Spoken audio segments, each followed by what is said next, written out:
Good evening. This is Shelby. I was born being able to see into the spirit realm. I spent 5.5 years as a psychic medium in the New Age. I am now out of the New Age. I was baptized and back to the Lord. It's been about 6 years. And tonight I want to talk about a few things that are on my mind.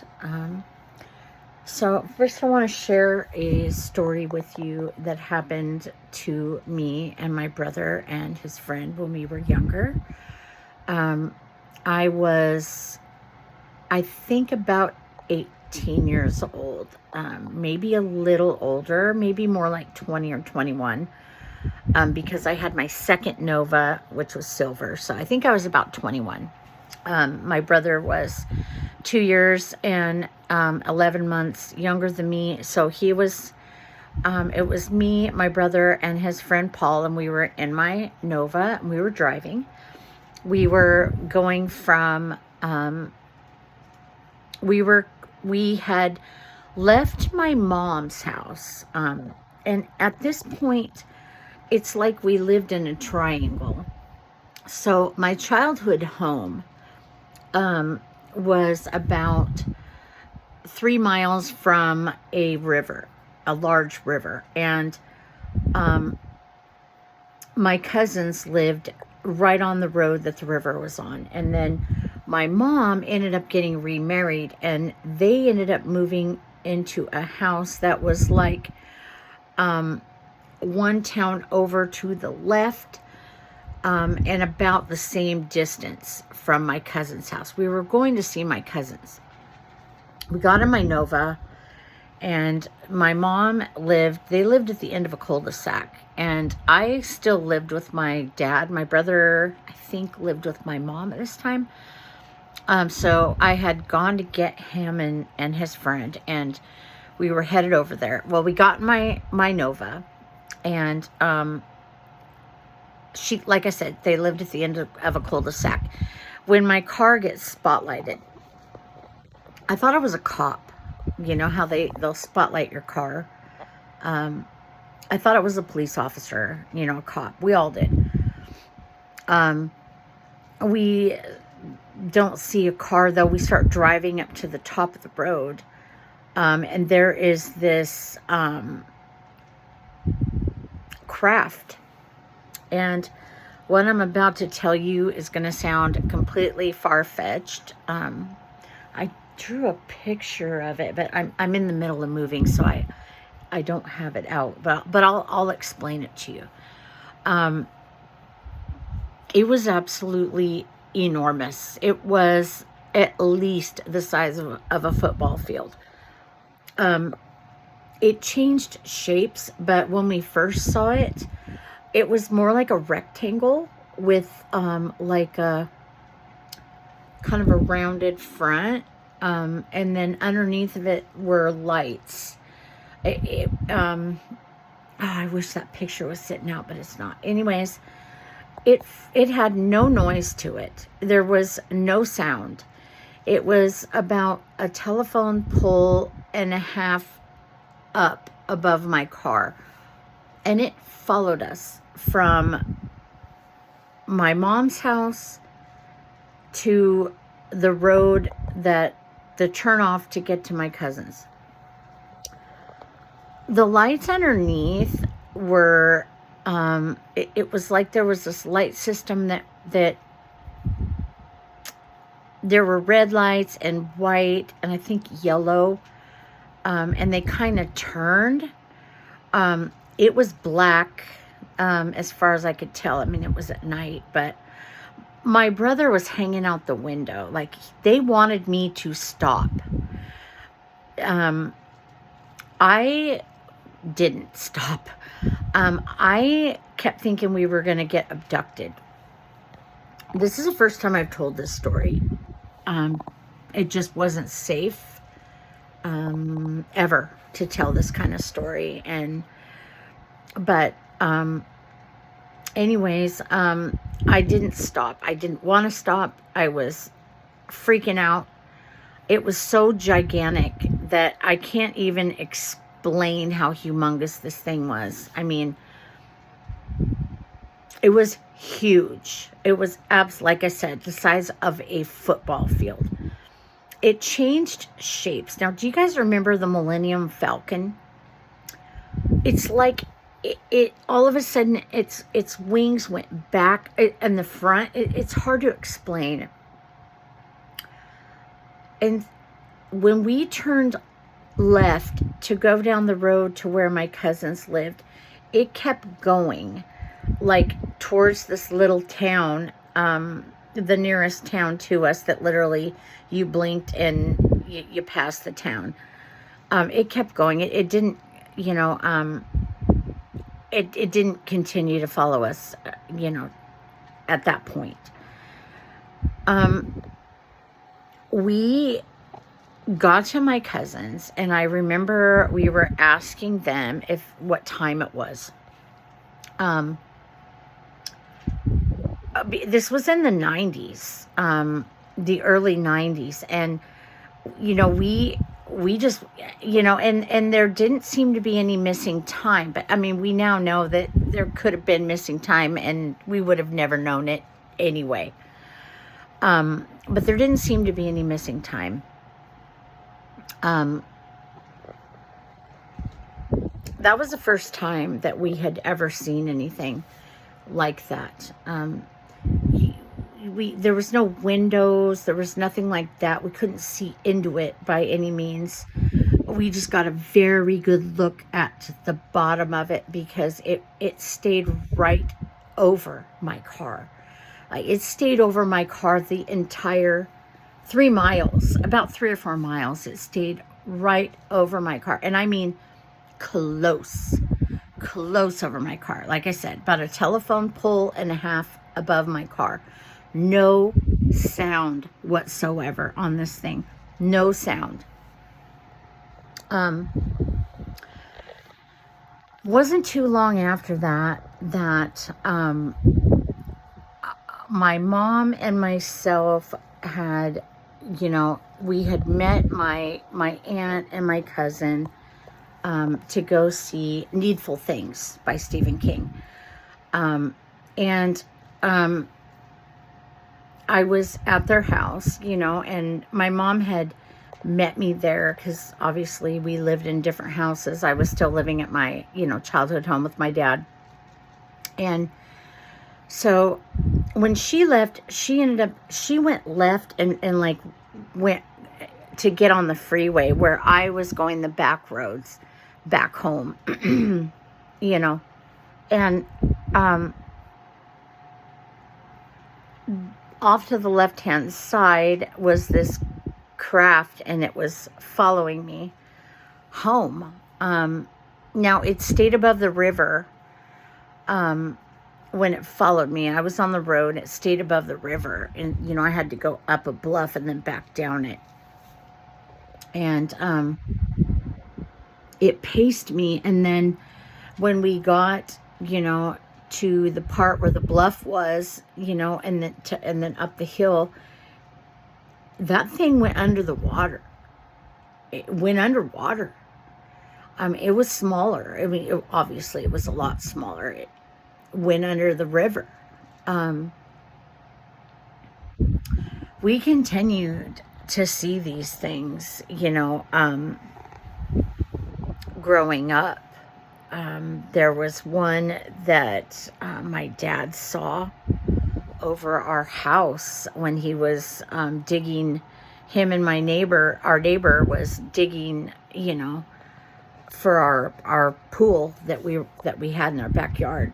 This was before, you know, my brother and I's instance, you know, and then mine.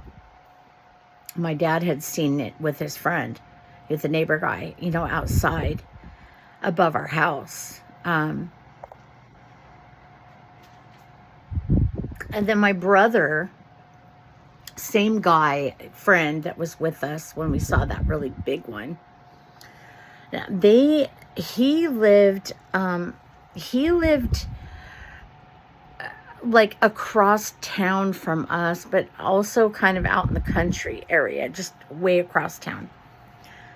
probably about, I don't know, 15 miles from, you know, where we lived. And my brother said that there were these little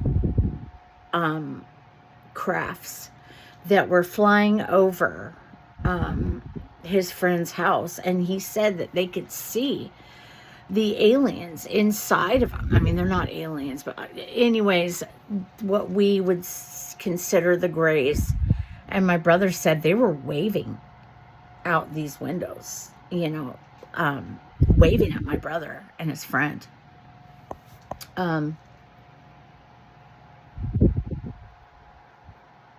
I think they're drawn to certain people. And I mean, I don't know, you know, obviously if we were ever abducted or anything like that. I don't have any memories of that. I will tell you the closest that I have of a memory like that, but something intervened. And I don't know what happened from there, but I will tell you that during this same time, and this was during a time when I was, you know, partying, in addiction, dark addiction, you know, hanging out with pretty bad people. I mean, I was hanging out with some pretty rough people. I was pretty wild, and I mean, obviously, I think God was with me the entire time, but I had opened myself up by the lifestyle that I was living, and I'd come home and went to bed, and I woke up, and there was some kind of creature sitting on my chest. I couldn't move. It was like my eyes kept, I would try to open them, you know, like that, and they would just slam shut, and it just was repeated. Like I'd try to open them, they'd slam shut. I couldn't move a muscle. I couldn't move any part of my body. I was completely paralyzed. My mom calls those wide awake nightmares. But at one point, a really bright light came into the hallway. And then whatever was on my chest, it was off. It was as if something intervened, and it was off. It was off of my chest. It was like there was spiritual warfare that was going on at my childhood home that we couldn't see.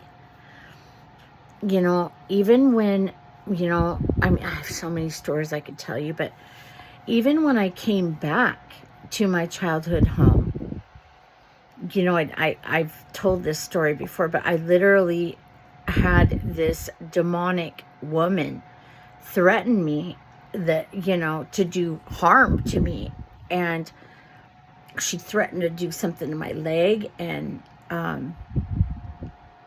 she was scary. I mean, she was evil, like a perfect possession, like somebody that's, and when I say that, I don't know if you guys have ever seen the TV show The Exorcist, when Gina Davis plays Reagan, and she's an adult, and she can act completely normal, but that demon was driving her body. Like, she wasn't in control of her own body. But she wasn't like off the wall all the time. Like, she could control it and, you know, walk around and be totally normal, but she wasn't. She was possessed. It was like that. This woman was flat evil. You know, my cousin had said to me, I don't think that woman wants you going back to Oregon. And that's when my dad had been diagnosed with lung cancer. I think whatever's in that home was trying to take his life sooner. Um, there was something really evil there. And there was always something there, even when we were kids, but something was different when I came back. And like he told me one day, he said, my dad did. And my dad wasn't even into this stuff. He didn't talk about this stuff. In fact, I've always talked about God and Jesus. I'm sure it irritates my friends. I'm compelled to talk about God. I'm compelled to pray. But my dad would say, Shelby, not everybody wants to talk about it like you do, but one morning he'd woken up, and this is when he was like in the midst of, cancer and chemotherapy and stuff like that. And he told me that he'd woken up and that there was these people, that two men and a woman. And he said, he described it like this. He said, like in the South, when they would come to do a lynching, and they would show up at your house with like pitchforks and fire on a stick, to get somebody. He said it was like that. And there was a woman and two men standing at the end of his bed. He said that they were absolutely petrifying. And I told him, I ended up, putting a cross by his bed, but I said, Dad, you call out to Jesus. If that ever happens again, you call out to Jesus, and it will stop immediately. And he told me that another time, he told me that it was like the wall under his window, in his bedroom. He said it opened up like a vortex. There was something going on there. And out back, I would hear the sound of a trumpet. Just one note of a trumpet. And my brother said, that's weird. I hear it too. And I was thinking, was there good and evil? Were they fighting over my brother and myself, back at that house? And, something was slapping the side of the house, and there was something happening there. It wasn't just one thing. It was like a bunch of stuff happening at once. There was that weird looking deer that showed up right after my dad died with like this one horn. My dad had one leg, and like he had a robotic leg, but it showed up. It had one horn. It walked weird and everything. I've got a video of it. I don't know how well you could see it, but I'm going to look for that video. I thought maybe, at the time I was thinking, maybe that was a sign, that of my dad. But, the more I learn, and the more I think, was that some kind of a mimic or a creature that was pretending to be a deer, but wasn't a deer at all, we went back. We'd go in the back a lot. We'd take the golf cart, my brother and I, and, because there was a large pond and a small pond, and there was like a bridge, and we'd go over the bridge and to the other side of the property. We went back. We were all over that property of our childhood home all the time. And, some friends of mine had come, and, we went walking back there, to the spot where I called it Ominous Corner. There was a skeleton of a deer back there. How did it get there? And how did it... obviously I know how it got there, but how did it... We were back there every day. I walked the dog all over that property every day. How did it go from a deer to a skeleton without me seeing any in between? Something was snacking back there. Obviously, something, I think, ate a deer back there. And it's not like we have cougar I've never seen a cougar out by my dad's. But we do have bear, but not in the open. Not where I'm at. Not that I know of. And just black bear, but I've never seen one out where I lived. It was just mostly elk and deer, and coyotes back there.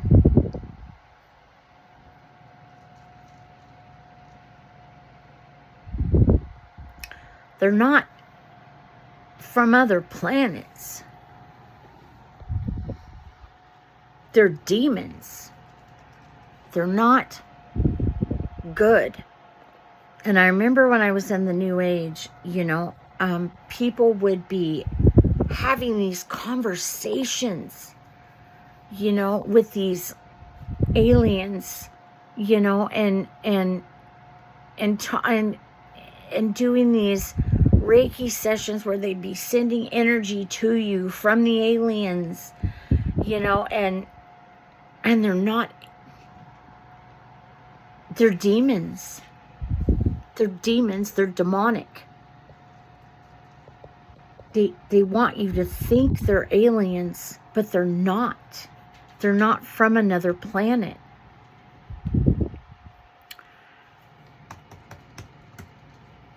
It says, and no wonder, for Satan himself masquerades as an angel of light, 2 Corinthians 11:14. There's people that think that that there's good aliens out there, and that they're, I just watched, was looking at this video, on YouTube, and these people are in the comments, like, calling each other idiots and, fools and all kinds of stuff, accusing people of not researching and saying how these aliens are good, and, they're not aliens. They're not from other planets. They're demons. They're demonic entities. Explain to me how these things fear Jesus if they're not demonic entities. People have reported abductions stopping in their tracks at the name of Jesus.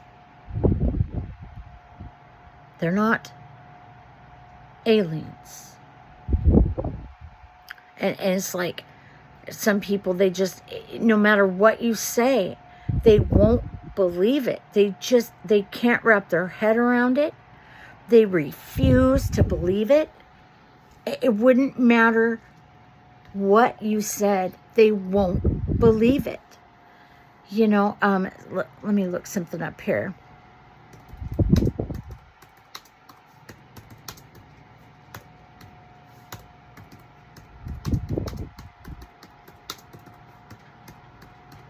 Hunting and pecking. It's one finger. Let's see.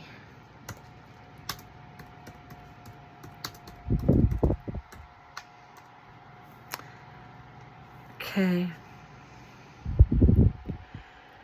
The Bible talks about how, see if I can find it right here.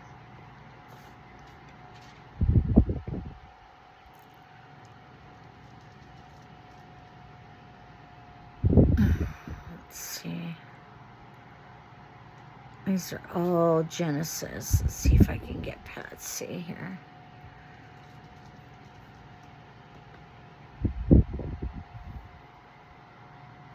I'm going to go further and see if I can put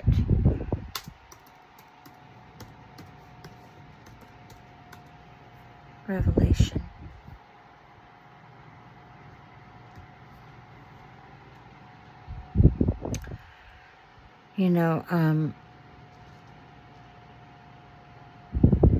Genesis states, for behold, I will bring a flood of waters upon the earth to destroy all flesh, in which is the breath of life, a great deluge that God sent during Noah's time. It says that when the Lord comes back, it will be like it was in the days of Noah. And I think that, there's a great deluge again. People, they just won't believe. They can't and they won't believe it. They won't believe anything about the Bible. You know, the book of Enoch talks about how, you know, the fallen angels, they created this race of beings. They didn't just create the Nephilim. They didn't just create, you know, the giants. You know, it says that they also went in and created these beings with, you know, birds and beasts, you know, insects, and, you know, I mean, think about the, you know, the different cryptids and beings that people have claimed to see. Like, you know, some of them look like giant insects. Some of them are like, you know, Bigfoot, you know, dogmen, werewolves. I mean, look at Anubis. I mean, that was in, you know, back in the Egyptian, during Pharaoh's time. And they depicted these creatures on the walls. These were half fallen angel. These were real beings. You know, they're not good. They're demonic. And people can't see it. They can't see it. They would rather call you names. They would rather, you know, do whatever they can to belittle you and make you feel stupid, call you names, instead of looking for their own self. Even if you showed them where to find this stuff, they would still find a reason to tell you that it wasn't happening.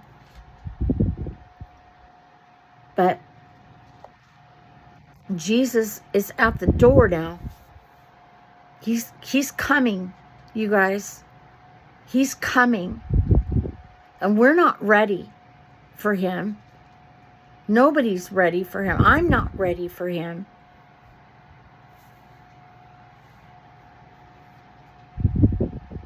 You gotta ask for discernment. I mean, it's like people can't, they can't see. You know, there's people that are looking at Erica Kirk. Oh, that poor widow, that poor woman. Are you kidding me? That nobody cries out of one eye the next day after, you know, her husband's murdered, you know, and the depths, you know, pants that dry eye repeatedly. And her nose that has no snot coming out of it. Repeatedly. Just one eye and her nose. One eye and her nose. One eye and her nose. She gets on, you know, and her husband's company and starts talking to these people about how they pulled off the event of the century.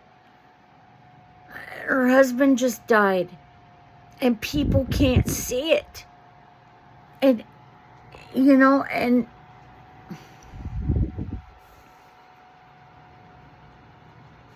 it's like discernment has gone out the window. There's so much evil in this world. There's flat evil. And nobody can see it. I'm not nobody, but I mean, it's like there's people out there that you know, they're looking at the wrong people. They're thinking that the wrong people are evil. I mean, maybe some of these people don't have discernment at all, but they're not evil. Yet the evil people that were just running our country, I mean, it's like, and they can't see it.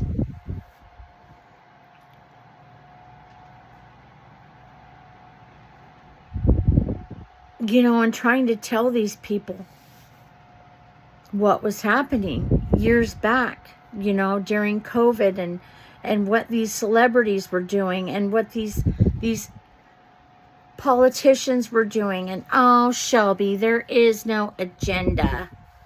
You know, like, just, they wouldn't see it. They won't see it. I mean, now they see it. now they see it. The same people are coming back showing me videos, and I'm like, dude, I tried to tell you years ago, and you called me crazy. They don't want to hear that, I guess it's good that things are coming out, but you guys, we have got to stop separating ourselves into smaller groups. That's what they want. We have to work together. We've got to stop acting like we know any of these people in real life. We don't know these people. Do you think they have your best interest in mind? You think they're out fighting over you? No, they're not. They think we're stupid.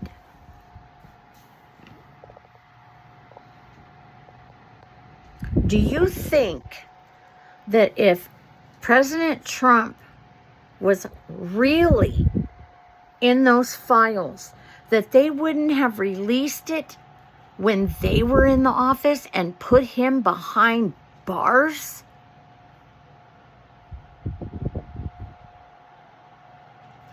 They tried to get him for everything else. Impeachment after impeachment, after trial,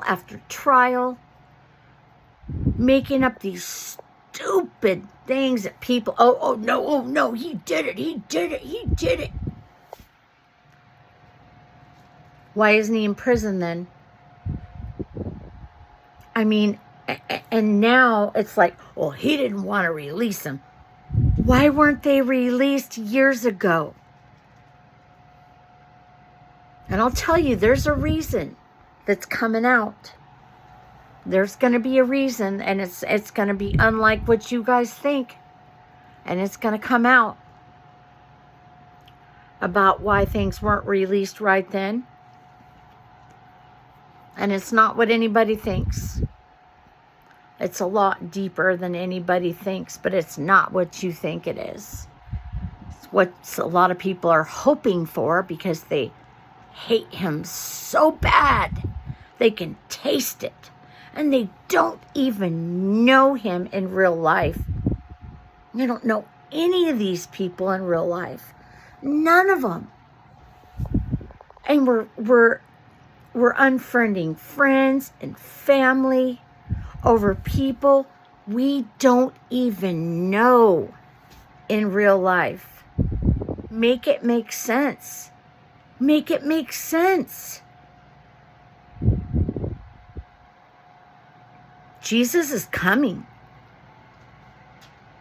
And you guys, God's people, we're going to get attacked worse than we've ever been attacked before. There are going to be entities coming after us through people like never before.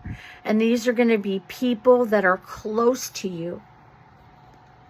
Parents, siblings, your kids, friends. And if they're not living right, if they have any kind of a sin that they're doing that's opening them up, they're leaving a door for the demonic to come right on in. I know it's painful. Some of these attacks are painful that you've gone through. He's building you. He's building you into a warrior because he is at the door.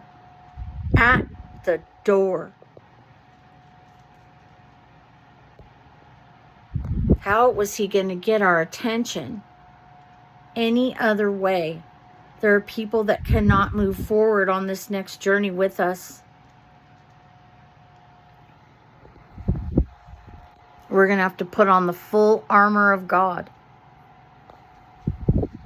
And we're going to have to just keep as close as we can to him in these last days. And it's the last days for the wicked. I'm going to read you a Bible verse. Get here. I can't remember where Psalms is. Hold on, let me look real quick. I've got my trusty Bible here that I absolutely love. It's well loved. I have a 1611 Bible, but I'm still learning how to figure out where things are, because there's some apocryphal books in it, which I will be sharing with you.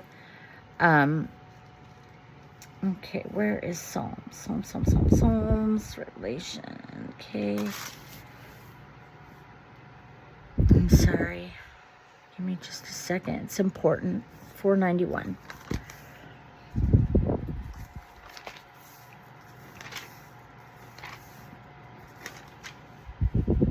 Okay.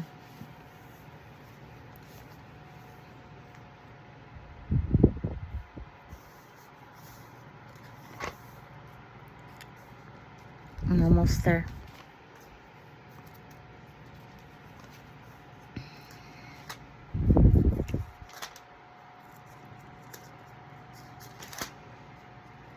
Almost there. All right.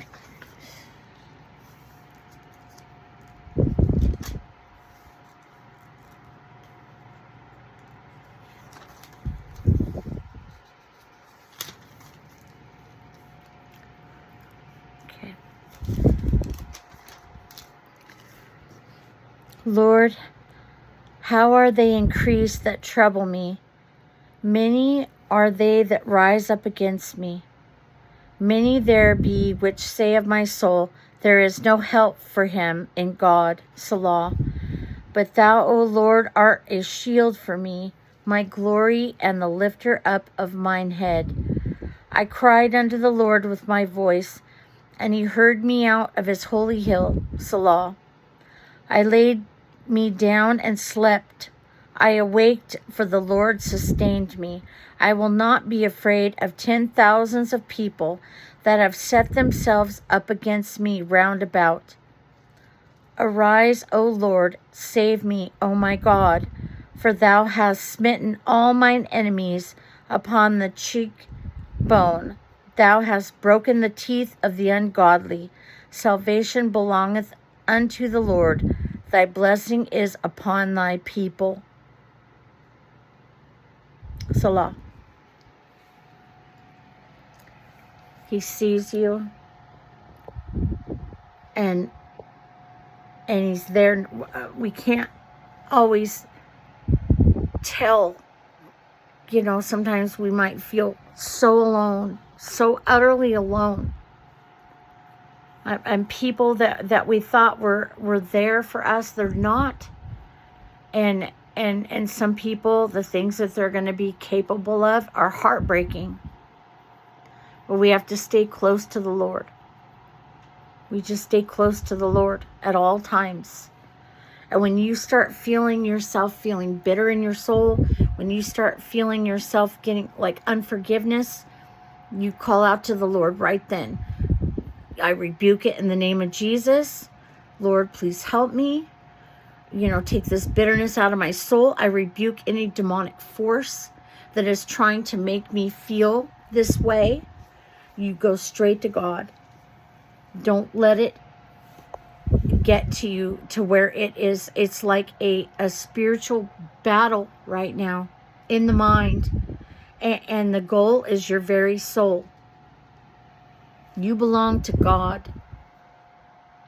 You belong to the Most High. You always have. He chose you first out of the world. And you know, if the world loved us, you know, if we were part of the world, then the world would love us, you know. There's a Bible verse that says,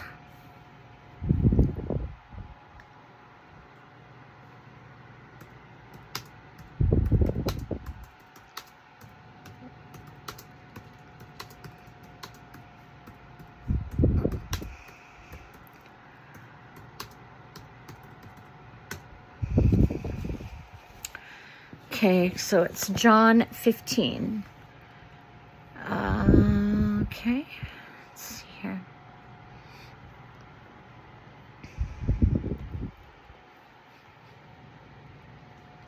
If you belong to the world, it would love you as its own.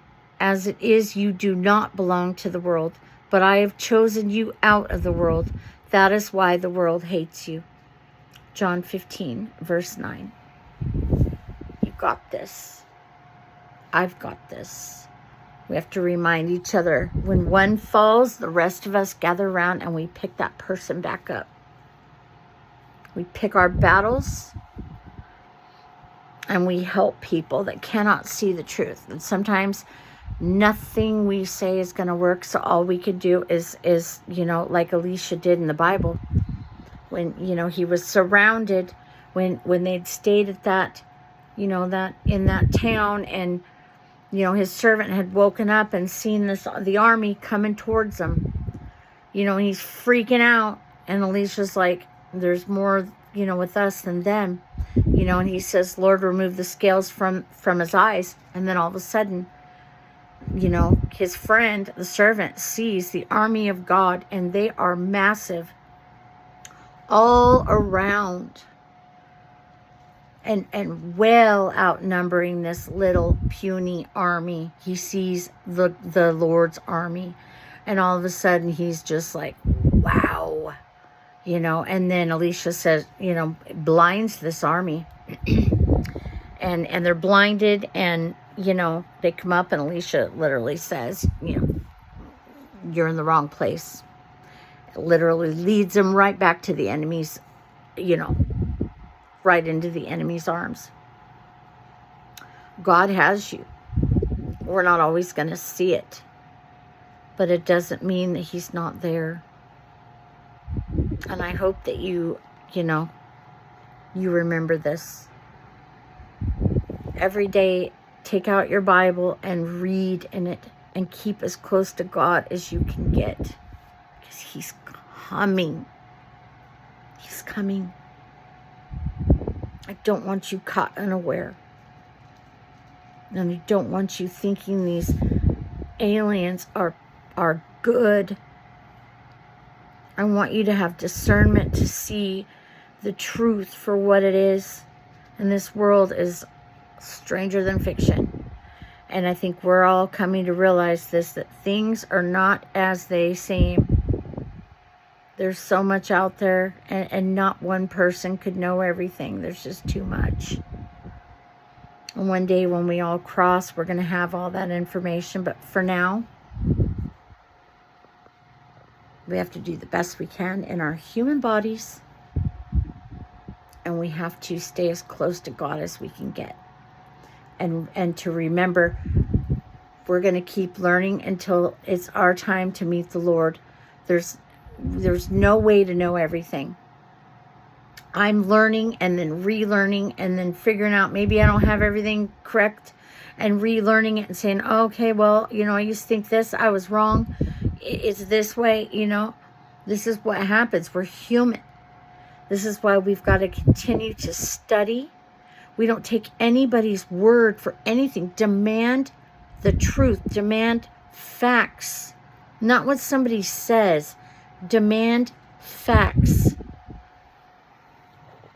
God bless you. And I hope you have a really good evening. And you just stay strong out there. Because Jesus chose you first. Remember that.